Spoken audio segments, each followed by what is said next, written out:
So some huge disclaimers up front. I will be extremely biased in this video. I will not be nuanced. This is an unbridled hate parade for the Drip album, and I will take any attempt to defend this album as an attempt on my life, and I will act accordingly. And lastly, please be aware that all hate that I do have in this video is directed towards this album and not the Baby Monster members. If I see anyone trying to take advantage of this video that I'm making to hate on them, I will delete your comments. On with the video.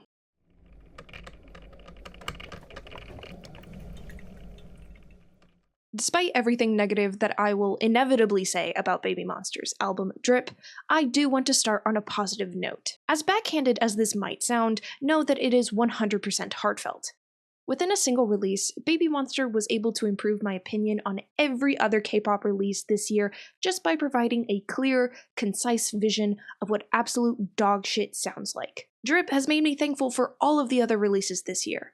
It's made me stop, take a step back, and reanalyze how harsh I was on previous reviews. I simply just didn't appreciate what 2024 K-pop gave me, and I took it for granted. I truly believed that mediocrity was the worst I would see this year from the K-pop scene. But you, Drip, made me realize that there's more to life than 3 or 4s out of 10. There is finally a 1 out of 10. And just in time for Thanksgiving. So, thank you, Drip. With that out of the way, let me begin with the obvious. Drip has turned me into a hater. A certified, bona fide hater. So much so it roused me from my creative slumber and turned my productivity up to 100. I finished the Billlie video I've been working on for a month. I've churned out 2 more videos for the channel that you'll see in the foreseeable future. I've started eating better, my skin is clear, and my mind is sharp. All because I hate this album. So don't let anybody tell you that hate doesn't do some good. And yes, this switch happened in a single release. Prior to Drip, I was pretty lukewarm on Baby Monster. I liked Batter Up, much to my peers' chagrin. Sheesh was worse, but tolerable. The EP was equally as mediocre, but I forgave them because Like That was on it. But Drip? I need this album to replace the unsold Atari games that were buried in that New Mexico landfill and to be forgotten by time. It might be in the best interest for humankind to burn all copies of Drip and beg for forgiveness to whatever cosmos entities exist and pray they forgive us. In fact, you can do, personally me, the biggest favor. Take the nearest double-barrel shotgun, line it up nice and easy with my temple, and then blow my fucking Sorry, I have to come in here and edit this out, because I figured YouTube wouldn't like it, but I was trying to sneak it in there. I can't. You get the point though. If you're wondering how I could possibly feel so passionately about Drip, just know that it is the sheer audacity. I want everyone who took part in making this album to apologize to me, personally, for having to suffer through this. A shoddy, Disney-esque, kids bop amalgamation, whose only defining feature, by the way, is reusing tried and true musical elements, but doing them worse. I have no doubt in my mind that the producers, composers, and lyricists of this album took the music trends of the past decade and rehashed them into this album, but sucked out all of what made the originals fun or even slightly interesting. To make sense of my hate, let's do a playback of my listening experience through this album. We're starting out rough. Really rough. Click Clack is basically automatopoeia core. Half of this atrocity is just the phrase click clack. It doesn't help that it's over a god-awful beat. I genuinely had to question if they just ripped this off of SoundCloud. Maybe AudioMac? Whatever it is, I would bet my life savings that a 5th grader fucking around on BandLab would make a better beat. And before I go on to my next tangent, I feel like I don't have to say this, it's pretty obvious, but I am a white bitch. But this song is exactly what a white bitch thinks hip-hop is. You know exactly what I'm talking about. From the generic trash bars to the outdated, corny girl boss attitude. But let me be clear, I'm not talking about confidence or bravado. That has its place in a hip-hop track. I'm talking about the energy that feels more like a corporate marketing pitch than anything authentically raw or earned. Like, you can almost hear the focus groups brainstorming how to sell this bad bitch persona without writing or rapping anything with actual edge. Speaking of lyrics, I'm just gonna leave this here to speak for itself. Honestly, I should have known what the rest of this album would be based on this line alone. And what makes it so much worse is that by the 2-minute mark, the instrumental switches into an actual decent beat. Like, click, click, clack, can't stop, rocking with my head back, money, click, clack, click, clack, click, clack.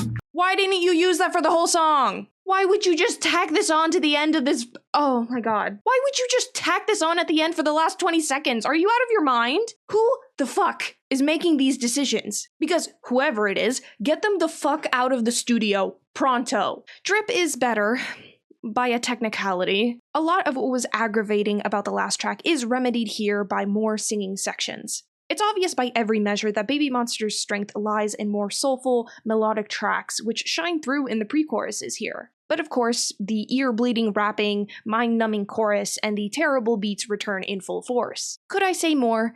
Probably. But as you'll find, there is a lot of repetitive songwriting, and as a consequence, the tracks suffer from much of the same issues over and over again. So instead of just repeating myself over and over again, I'm going to go through all of the tracks, pointing out unique flaws, and then at the end I will culminate in what is the problem with a majority of them. My ears were finally given a break with the third track, Love Maybe. It's fundamentally different from its predecessors and the songs that will follow it by being short, sweet, and idyllically simple. It has lovely vocals, a guitar backing that is okay for the most part, and it taps into all of Baby Monster's strengths. If I really try to hate on it, it can get boring quick. It doesn't have much replay value. All in all, it's the only song that I can tolerate off this album, and it is solely responsible for the 1 out of 10 rating instead of a flat 0. The next track, Really Like You, is where it hit me. Baby Monster's rapping has one setting: super aggro and high energy. While that works on party tracks, it's jarring here. The instrumental has a laid-back, chill vibe, but the shouty verses clash hard, with zero variation in delivery or emotion. It's like they can't rap unless it's loud and in your face, which totally kills the mood of the song since it starts and ends with these verses. Honestly, this is not uncommon with K-pop. There is a serious misconception either in the idols themselves or in how they're being directed to deliver the lines in the booth. Regardless of the reason, I can't get behind a lot of K-pop rappers because they have no sense of nuance. It's as if they're taught that rapping equals shouting fast, even when the track calls for something more subtle. Baby Monster just made it more obvious in this album and on this particular track how unable they are to adapt to the song's mood. Long story short, they need better flow. Really Like You does benefit from not having that many lines in English, the least since the beginning of the album anyway. Generally speaking, I'm not against English lyrics in K-pop, but there needs to be some effort put into them, and purpose. Otherwise, why write it in English? Just do it in Korean and maintain a sense of purpose to the song. Though, to be fair, according to those fluent in Korean, K-pop songs usually are that cringy, overseas listeners just aren't able to pick up on it. So, I don't know. Use Simlish, I guess. Billionaire is the like that song, but worse. So much worse. I mentioned before how reused and overdone this album's tracks are, and this is one example of Baby Monster doing so with one of their own songs. It's the most obvious attempt at trying to spark the magic that Like That had, but yet again not understanding what made people like it in the first place. This track did lead me to my next epiphany, which is how bland and uninspired the production is on nearly all of their songs. Which, I know, wireshred, why didn't you pick up on that before? That's been Baby Monster's main criticism this whole time. And while that's fair, I do think I was trying my damnness to give this group grace. But Billionaire is just where it clicked for me and where I couldn't deny it any longer. Nothing about Baby Monster's music thus far has anything unique about it. I dare anyone listening to look up mid-2010s songs and you will find the exact blueprint for Baby Monster, which isn't a problem in itself. A lot of progression in the art sphere is made on the backs of those that came before. The issue is that Baby Monster's music doesn't build upon itself. It's just a copy and paste of older, better music. Next, Love in My Heart. I have nothing to say about this song in the slightest. It's so boring that it's offensive, and I will not grace this mediocrity with more of my time. And now, the one you've all been waiting for. A, B, C, D, E, F, G. Oh, it hurts. It hurts. My head hurts. My heart hurts. Okay, before I just start ranting into nonsense, I should start from the beginning. I came across a snippet of this song, the same exact one I showed you, on TikTok. It was prior to the album's release, and I didn't have the reaction to it I do now. That is because I thought it was AI. It was inconceivable to me that this could be a real song, much less one from a long-standing company like YG. The thought that this was a leak or a pre-release I missed out on didn't even occur to me. I had faith, one that I regret now, that despite how ridiculous and nonsensical Baby Monster's music could be at times, that there was no way in hell this was real. So you can imagine my surprise and the myriad of other emotions I felt when I walked into this album blind. For a bit of a TMI, I have a part-time job that's mostly solitary and manual, so I'm allowed to listen to music for my whole shift. It's a great opportunity to catch up on music releases and listen to podcasts. That is the moment I chose to listen to this album for the first time. When Woke Up in Tokyo came on, I was in the freezer doing my thing, my job, and I remember being so shocked that I stood in there for like a lot longer than is recommended by law. Please don't tell OSHA, because I was just so stunned. When the initial shock wore off, I just broke out crying laughing. I eventually came out of there with tears frozen on my cheeks from how hard I laughed. So if I can credit this song for anything, I will never forget it.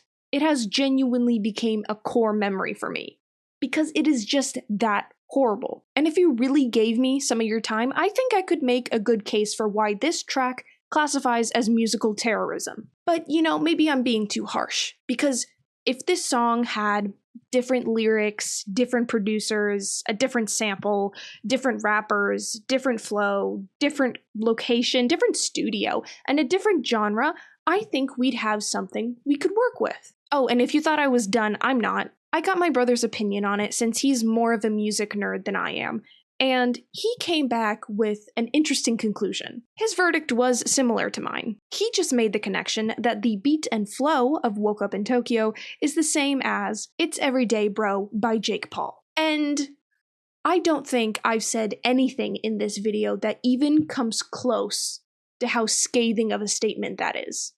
Not by a long shot. In conclusion, wrap it up. Just wrap it up. We're almost done, I promise. These next two are also pretty forgettable. Forever. Again, I'd put this on the same level as Love in My Heart.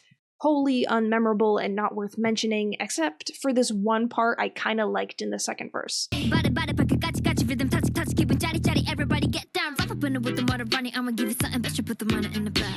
Lastly, the Batter Up remix. This would be on Love Island. I would not be surprised if this was on the next season of Love Island. Do I really need to say more? I swear that 28 minutes have never felt so fucking long in my life. Drip has been a unique journey into an abyss I'd never thought I'd find myself in.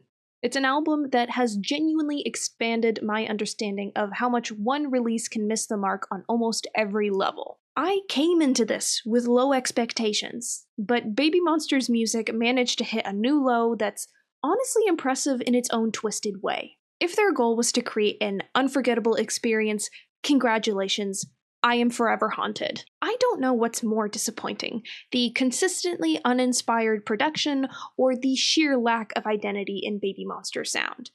Every track is either aggressively out of place or lifelessly redundant. Not a single song feels fresh or sincere, and they've perfected the art of stripping down old popular trends until they're nothing but a hollow echo. Drip is what happens when you mix underproduction with zero artistic vision. Drip has given me a newfound look on how corporate and artificial music can be. It's one thing to know it, and another to feel it from every angle of an album like Drip. If there is a silver lining, it's that they cannot go lower in my books, making their next release automatically better by default. But honestly, I don't think I will even check it out. Unless it's some generational masterpiece, which it won't be, I'm not returning to this group. This album caused me so much distress, I genuinely had to sit down and ask myself, would I rather listen to this again, or Ice's Y2K album? And I know this won't come as a shock to you if you've made it this far in the video, but the answer is Ice's album. And we all know what kind of a train wreck that was. And to anybody who's gonna say, oh, well, you know, if you don't like it, like, you didn't have to listen to it, you don't have to make a video about it. Yes, I did. I had to make a video about this. Because I am a survivor, goddammit, and I need other people to know what happened here. Anyway, I wish the members themselves the best. I hope they continue finding success, and I hope they find it far, far away from me. And that'll be it from me for now. See y'all next time. Bye-bye!